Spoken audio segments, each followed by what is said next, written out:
Nalungkot lang ako dahil parang ramdam ko na yung naiba na ang boses ko, gawa ng bata pa kasi ako, naninigarilyo na ako. Mga 11 years old, naninigarilyo na ako niyan, patago. Ito ngayon parang naramdaman ko na yung nahirapan ako huminga. Dati hindi naman ganito ang boses ko, kahit papano nakapag-video okay din ako. Mahilig talaga din ako nagkakanta, nagbibideo okay. Tapos ngayon nahirapan na ako dati gustong gusto ko yung mga kanta ng Aegis, pero ngayon hindi ko na makuha. Oo, nalungkot lang ako. Yung kahit yung pag mag-usap ako ng matagal, parang nahirapan na rin ako. Ngayon ko lang na ramdaman. Kaya parang nalulungkot lang ako. Parang ramdam ko na gawa na siguro ng bata pa ko, naninigarilyo ako.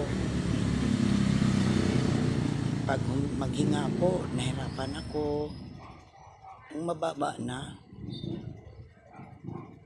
Kaya gustong gusto ko magbibideo okay, kasi siyempre yan ang habit ko, nagbibideo okay ako, pero ngayon hindi ko na kaya talaga. Magkaroon ako pag nakita ko ng nagbibideo okay, gusto ko rin, pero hindi na, hanggang doon na lang, nakinig na lang ako. Tapos pinanood ko lang yung nagkakanta, yun na lang. Dati kuha ko pa yan, yung luha, kasi yan ang the best ko kasi idol na idol ko talaga yan, si Idol Mercy Sonot. Year 1998, idol ko na yan. Kaya dyan ako na sa yung luha. Kaya minsan kinakanta ko yan. Dati lagi-lagi, pero ngayon minsan lang, pero wala, kahit yung boses ko para nang hinihila na.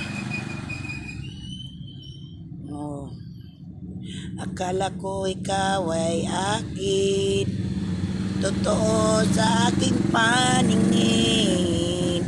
Ngunit nang ikaw ay yakapin, naglalaho sa dilim.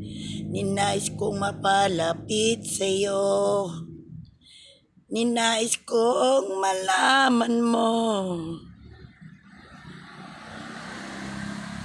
Hindi na, parang mawala ang boses ko. Simula kagabi parang naramdaman ko na yun lang, pinadaan ko na lang sa TikTok itong naramdaman ko. Love you guys, mga palangga.